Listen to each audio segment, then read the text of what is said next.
Olá, galerinha! Tudo bem com vocês?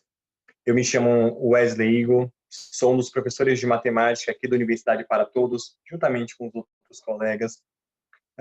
E embora nós estamos vivendo um momento bastante complicado na humanidade, espero que vocês estejam se dedicando bastante, que vocês estejam estudando e tenham a esperança de que vocês serão os novos graduandos das universidades estaduais e federais Brasil afora. Tudo bem? Hoje eu vou tratar sobre um tema com vocês que tem bastante incidência no Enem, nos vestibulares. Então, devido à sua relevância e à sua incidência constante nos vestibulares e Enem, a gente achou por bem que esse assunto viesse também a ser tratado junto com vocês aqui no Universidade para Todos. Tudo bem? Então, vamos lá. Estou deixando na página inicial o meu e-mail, tá? Falta um S aqui no Santos, desculpem. E o meu Instagram, para vocês sugerirem alguma coisa, de repente tirar dúvidas ou algum questionamento que não tenha ficado claro na aula. Tudo bem? E a nível de justificativa, às vezes eu não vou estar olhando diretamente para a câmera, porque eu vou estar um pouquinho focado no computador. Mas, fora isso, vamos lá. E hoje nós iremos falar sobre uma parte da estatística que nós chamamos de medida de tendência central. Na verdade, isso nada mais é do que o que a gente já conhece como média, moda e mediana. Então, quando eu falo de medidas de tendência central, eu estou falando de uma determinada frequência de variáveis quantitativas, ou seja, eu trabalho com quantidades, e aí eu relaciono três conceitos que são mais frequentes. São a moda, a mediana e a média aritmética. Nós iremos tratar cada uma delas de forma isolada, para que fique bem claro o entendimento. Então, medida de tendência central são medidas de posição que tendem a se agrupar em torno dos valores centrais da distribuição, tendo a capacidade de representá-la como um todo. E aí, as mais utilizadas dentro dessas medidas são as chamadas moda, que nós representaremos por MO, a média aritmética, que nós representaremos por X barra, e a mediana, que nós representaremos por ME. Então, como um primeiro conceito, nós trouxemos a moda. É comum nós ouvirmos que determinada roupa está na moda, determinado relógio, determinado celular, mas o que significa dizer que algo está na moda na prática? É dizer que muitas pessoas têm usado aquele determinado modelo. Então, isso caracteriza para a gente uma moda. Então, nas medidas de tendência central, a gente vai chamar de moda o valor que ocorre com maior frequência na distribuição. Ou seja, é o valor que mais se repete. E aí, dentro do conceito de moda, nós classificamos esse valor que se repete com maior frequência. Que aí nós chamamos de bimodal, se há dois valores que se repetem com maior frequência e de forma igual. Trimodal, se existe três valores que se repetem com maior frequência e igualmente. Polimodal, se houver mais de três valores que se repetem de forma igual e com maior frequência. Ou ainda, a sequência, a distribuição, ela pode ser amodal, ou seja, não há valor que ocorre com maior frequência, que se repete mais vezes. Então, nós chamamos esse modelo de amodal. Como no exemplo, nessa tabela, nós temos a nota dos alunos e a frequência com que isso ocorre. Então, eu tenho notas de 0 a 100 e eu tenho que 5 alunos obtiveram 60 pontos. E eu tenho também que 5 alunos obtiveram 70 pontos. Por esse motivo, como o 5 se repete mais vezes nas frequências, ou seja, mais alunos tiraram entre 60 e 70 pontos, eu digo que essa sequência, que essa distribuição, é uma série bimodal. E quem são esses valores dessas modas? São o 60 e o 70, dado que o 60 se repete 5 vezes e o 70 também se repete 5 vezes. Então, seguindo aqui na classificação das séries, observe que nessa primeira série, nós temos uma série bimodal. Porque note que o 5 se repete 3 vezes, o 9 também se repete 3 vezes. Então, eles se repetem mais que os outros valores que se encontram na sequência, na série, e se repete de forma igual. O 5 repete 3 vezes, o 9 também se repete 3 vezes. Logo, eu tenho uma série bimodal, sendo as modas o 5 e o 9. Na série abaixo, eu tenho uma série que eu posso classificar como trimodal. Ou seja, o 4 se repete 3 vezes, o 7 se repete 3 vezes e o 9 também se repete 3 vezes. Então, esses 3 valores se repetem mais vezes com relação aos demais que estão na distribuição e se repete de forma igual. Então, eu digo que essa minha série é uma série trimodal, com as modas sendo 4, 7 e 9. Na série abaixo, nós temos 2, 5, 9 e o 12, ambos se repetindo 2 vezes. Mas note, eu não posso dizer que essa série é uma série polimodal. Não posso dizer, mas por que, Wesley, eu não posso dizer que é uma série polimodal? Porque, para ser uma moda, o valor da distribuição deve ocorrer com maior frequência, ou seja, é o valor que mais se repete. E todos esses valores se repetem de forma igual. Não há uma variação entre eles. Então, não recai no conceito do que é a moda, que é o valor que mais se repete, o valor que ocorre com maior frequência na distribuição. Tudo bem? Vamos seguindo. É interessante que a gente aprenda também, e que isso fique claro, como que eu classifico uma moda em uma tabela de classes, que no Enem isso é muito comum, é muito recorrente. Então, o que eu preciso fazer? Eu preciso trabalhar com os limites superiores e inferiores, porque não tem como saber o valor exato dessa moda, já que ela está distribuída em uma tabela de classes, tá bom? Então, vamos lá. Eu tenho que as notas de 10 a 20 foram obtidas por 30 alunos, de 20 a 30 por 50, de 30 a 40 foi obtida por 70 alunos, entre 40 e 50, 60 alunos, e de 50 a 60, 10. Então, qual foi a maior quantidade de alunos que obtiveram determinada nota? Os 70. Então, 70 alunos, que foi a maior quantidade, obtiveram notas entre 30 e 40. Então, como que eu faço para saber qual é a moda? Bom, eu pego os valores dos extremos, dos limites, tanto inferior quanto superior. O limite inferior é 30, o limite superior é 40, e aí o que eu faço? Somo 30 mais 40 e divido por 2. E aí eu obtenho 35 pontos. Então, eu digo que 35 pontos é a minha moda nessa distribuição. Seguindo, a gente parte para um outro conceito chamado de média aritmética. É comum esse tipo de conteúdo em jornais, em revistas e tudo mais, e sites, que relacionam o seguinte: professor ganha em média R$ 3.335 na educação básica. Bom, mas esse valor de 3.335, ele retrata a realidade? Vamos lá. A nota a seguir diz o seguinte: a rede municipal, que concentra 59% dos professores da educação básica, é que tem a menor salarial, que é de R$ 3.116,35 por carga horária de 40 horas semanais.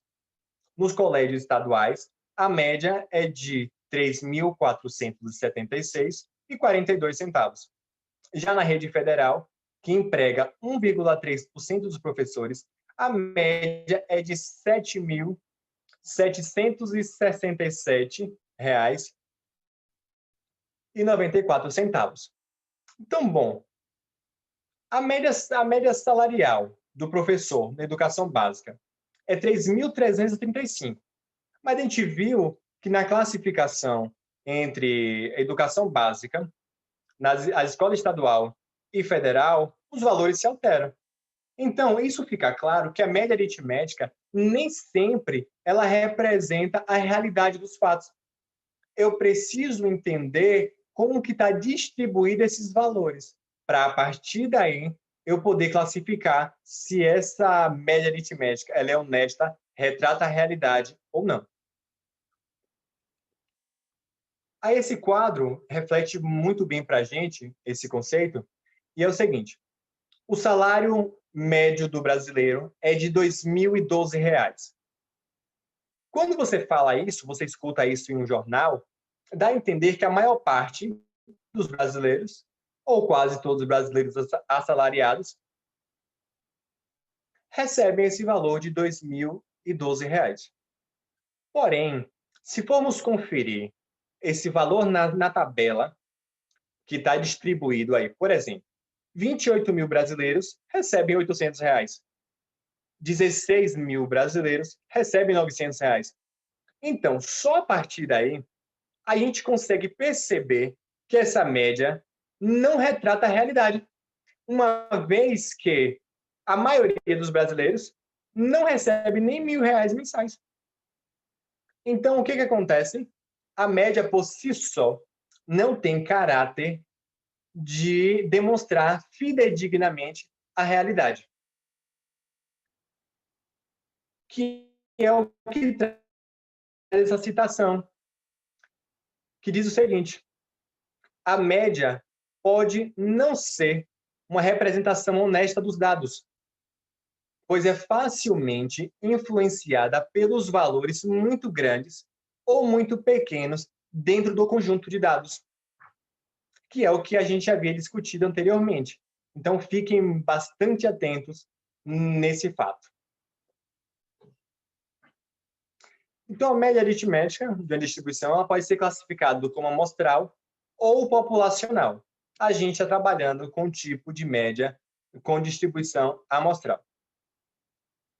Dentre os vários tipos, a mais utilizada é a média aritmética. E aí nós temos duas, que são chamadas média aritmética simples e média aritmética ponderada. Bom, e para efeito de cálculo, Wesley, como é que eu lido com esse efeito? Vamos lá. Como é que eu calculo a média aritmética? A média aritmética nada mais é do que a soma de todos os valores que aparecem na sequência, dividido pela quantidade de valores. Então, eu calculo somando todas as variáveis quantas vezes forem sua frequência, ou seja, o total de vezes que cada um dos valores aparece, e dividido pelo total da amostra, ou seja, pelo total de dados. Então, essa fórmula é um pouco estranha, talvez pouco comum e usual para vocês, mas a gente vai transformar isso mais simples nos exercícios, e a gente trata isso como um somatório, onde esse x barra é a nossa média aritmética, e esse parecendo um ezinho é chamado de somatório, tá? Que ele soma a multiplicação do valor da variável pela quantidade de vezes que ela aparece, ou seja, pela frequência absoluta, dividido por n, onde n é a quantidade de valores, enfim, o total amostral, total de dados. No próximo exemplo, fica mais simples a gente entender. Nós temos aqui a distribuição de notas de um determinado instituto federal, e as notas estão distribuídas de 0 a 84. Note que tem uma ordem, enfim, ordem crescente. E aí, o que acontece? Para somar, para obter essa média aritmética, eu vou somar todos esses valores, 0 mais 44, mais 51, mais 55, mais 56, e assim por diante. Eu somo todos os valores e eu vou contar quantos valores tem. Eu tenho 28 notas. Então, eu somo todos esses valores e divido pela quantidade de valores. Então, eu fico com a média de 61,7 pontos. Então, o que é a média aritmética? É a soma de todos os valores dividido pela quantidade de valores. Tudo bem? Aqui eu tenho um outro exemplo, que é para a gente entender mais ou menos como é que funciona essa questão das médias aritméticas. Lá eu não tinha essa tabela com a frequência absoluta, a frequência relativa. Fora que aqui eu tenho uma tabela ainda que está dividida os dados em classe, está distribuído os dados em classe. Então, eu tenho que ficar bastante atento na questão dos intervalos, dos limites superiores e inferiores. Vamos lá. Primeira coisa que eu tenho que fazer é obter o ponto médio de cada classe como variável. Eu estou chamando de ponto médio o x. Note que esse x não tem a barrinha, então ele não está representando a nossa média. Eu estou falando do x que está na tabela, tudo bem? Então vamos lá. Esse nosso x da tabela vai representar o ponto médio da classe, tá bom? Então vamos lá, o ponto médio de cada classe como variável. Então o que eu faço? Eu somo. Eu faço 0 mais 15 e divido por 2, que eu vou obter 7,5. Segundo, eu pego 15 mais 30, obtenho 45. Divido por 2, que vai dar 22,5. E assim com os demais valores. Basta que eu some os limites inferior e superior e divida por 2. Aí eu obtenho o ponto médio. Agora, como é que eu faço para calcular a minha média aritmética? É bastante simples. Veja bem, eu vou pegar os meus pontos médios, que eu acabei de obter, fazendo o somatório dos limites inferior com superior e dividindo por 2. Então, vou usar esses valores do ponto médio e multiplicar pela frequência. Então, 7,5 ocorreu 3 vezes, que é a nossa frequência absoluta. O 22,5 ocorreu 3 vezes. Então, eu faço 7,5 vezes 3, mais 22,5 vezes 3, mais 37 vezes 37,5 vezes 6, e assim por diante, até chegar em 97,5 vezes 6. Então, eu somo todos esses produtos e divido pela somatória das frequências. Quais foram as frequências? 3, 3, 6, 8, 13, 3 e o 6. Somando todos esses valores, eu obtenho 42. Então, fazendo esse cálculo, eu obtenho a média de 56,5 pontos.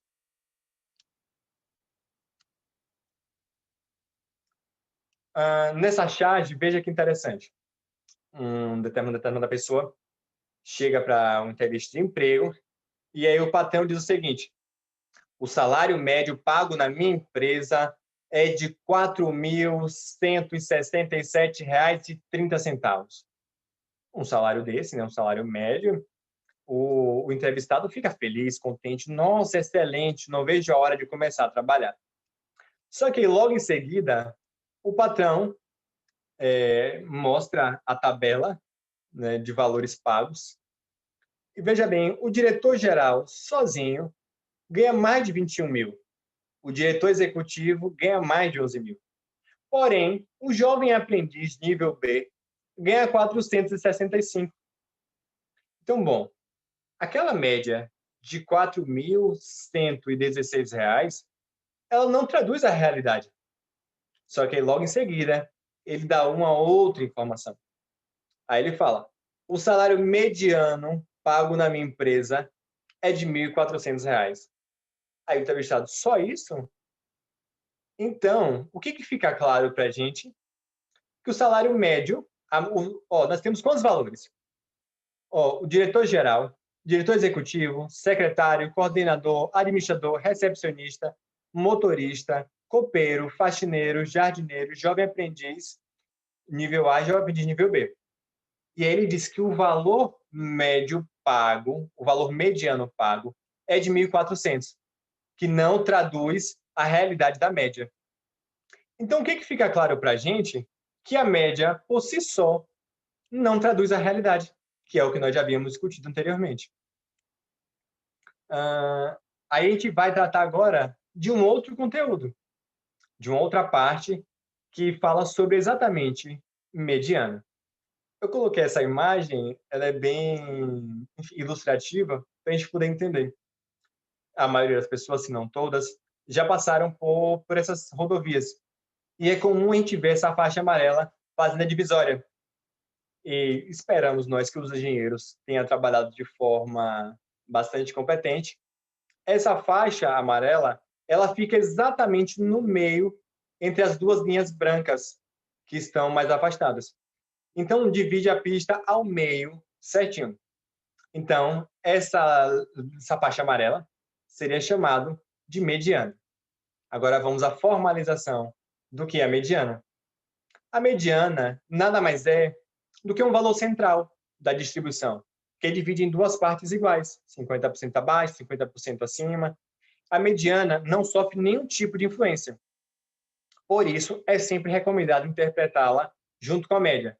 Bom, a média por si só não traduz a realidade honesta dos fatos da distribuição.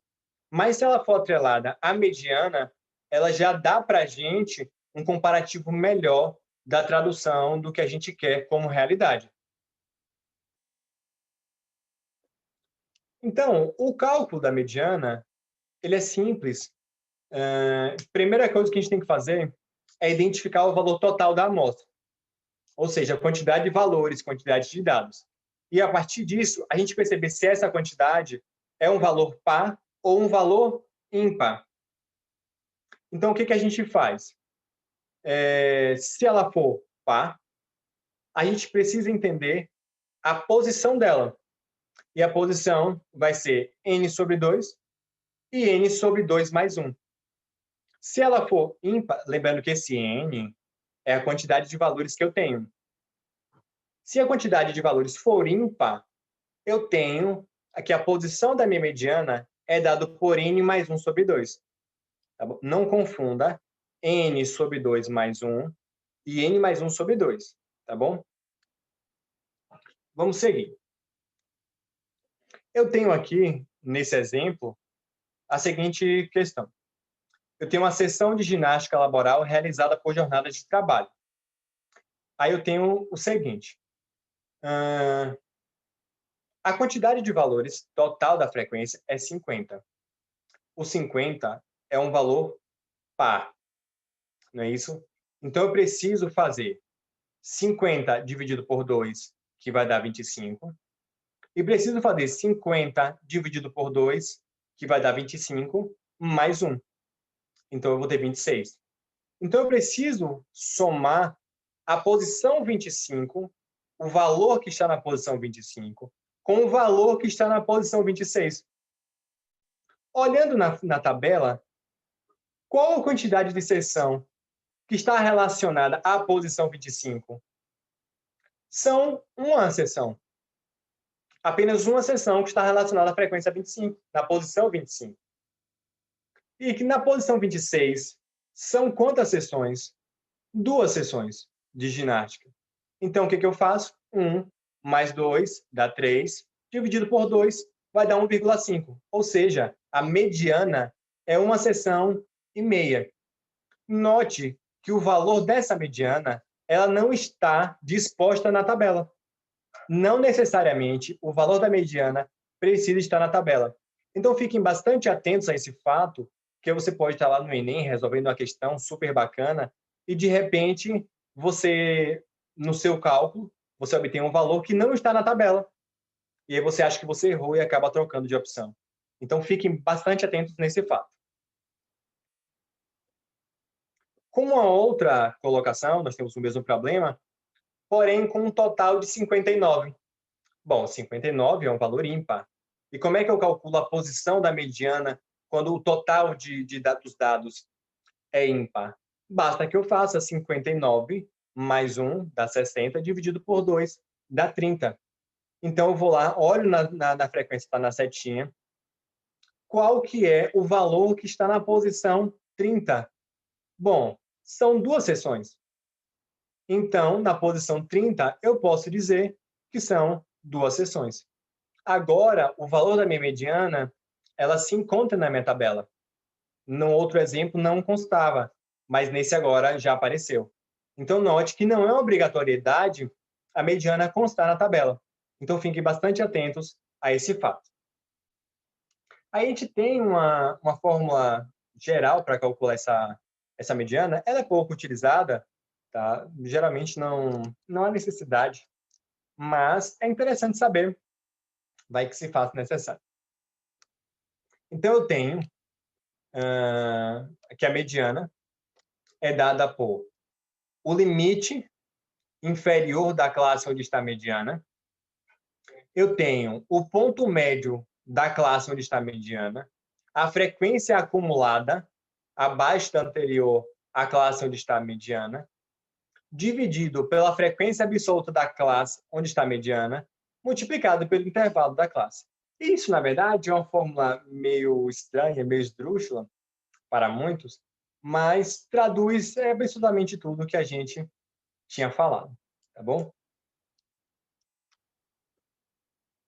Então, vamos aplicar aquela fórmula meio esdrúxula agora aqui, tá bom? Então, nós temos que o valor que mais se repete está nessa tabelazinha que está marcada em verde, tá bom? Então, a gente vai fazer o seguinte, pegar o limite inferior, que é 9, mais o 24,5, menos o 20, dividido por 10, multiplicado por 7. Mas de onde é que vem esse 7? É 16 menos 9, né? Que 16 menos 9 dá 7. Então, fazendo esse cálculo, a gente tem 12,15 meses, tá bom?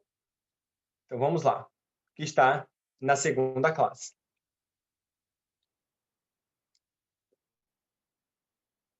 Aí é uma outra maneira de se obter esse valor, né? Então, e essa outra dedução, né, na tabela de frequência em classe, utiliza a fórmula originada pela regra de 3 simples para determinar a média aproximada. Então, nada mais é do que a gente fazer uma dedução para chegar a essa fórmula que a gente havia falado. Tudo bem? Só voltando aqui um pouco para vocês entenderem tudo direitinho. Essa fórmula aqui que a gente utilizou é só a dedução de como encontrar o valor da mediana mais aproximado. Tá bom? Vamos lá. Vamos dar continuidade. Aí agora a gente chega em uma coisa que é pouco discutida na maioria das vezes que se fala de medida de tendência central, que é a simetria de uma distribuição. Não é tão comum cair nos vestibulares Enem, mas é interessante estar atento a esse fato para vocês saberem, caso apareça, vocês saberem como lidar. Vamos lá. A simetria, para eu identificar a simetria de uma distribuição, eu preciso conhecer a minha média aritmética, a minha mediana e a minha moda. Tendo esses valores, eu tenho a capacidade de discutir e classificar a simetria da minha distribuição. Pode ser que na questão, no enunciado, na tabela, já apareça os valores da mediana, da moda e da média aritmética, do desvio padrão e etc. Aí a questão pede, de repente, para você classificar a simetria daquela distribuição. Então, se ele já dá os dados, fica fácil fazer essa classificação. Vamos lá. Se eu tenho que a moda é maior do que a minha mediana, e a minha mediana é maior do que minha média aritmética, eu digo que essa minha distribuição ela é assimétrica à esquerda, ou seja, com concentração nos maiores valores. Por outro lado, se eu tenho que a minha moda é menor do que a minha mediana, que por sua vez a mediana é menor do que a média aritmética, eu tenho que essa distribuição é chamada de distribuição assimétrica à direita, ou seja, com concentração nos menores valores. Também pode ocorrer o caso em que a minha moda seja igual à minha média aritmética, que por sua vez também é igual à mediana. Se isso acontece, se isso ocorre, eu digo que essa minha distribuição ela é simétrica, ou seja, todos os valores estão, aliás, com os valores concentrados no centro. Então é isso. Se a minha moda é igual à minha média aritmética, que por sua vez é igual à mediana, eu digo que essa distribuição ela é simétrica, com valores concentrados no centro. Então, pessoal, para a aula de agora é isso, um pequeno resumo do que são as medidas de tendência central. E agora nós vamos para um outro vídeo para fazer resoluções de questões que caíram no Enem, especificamente do ano passado e do ano retrasado. Tudo bem? Então vamos lá, correr para o próximo vídeo, pegue caneta e papel e vamos resolver questões. Tudo bem? Obrigado, pessoal. Continue aí e já voltamos com as nossas resoluções de questões. Tudo bem? Não saiam daí e voltem já, que eu estou preparando umas questões bem legais para vocês, que é para a gente trabalhar direitinho. Tudo bem? Vamos lá, seguindo para as questões.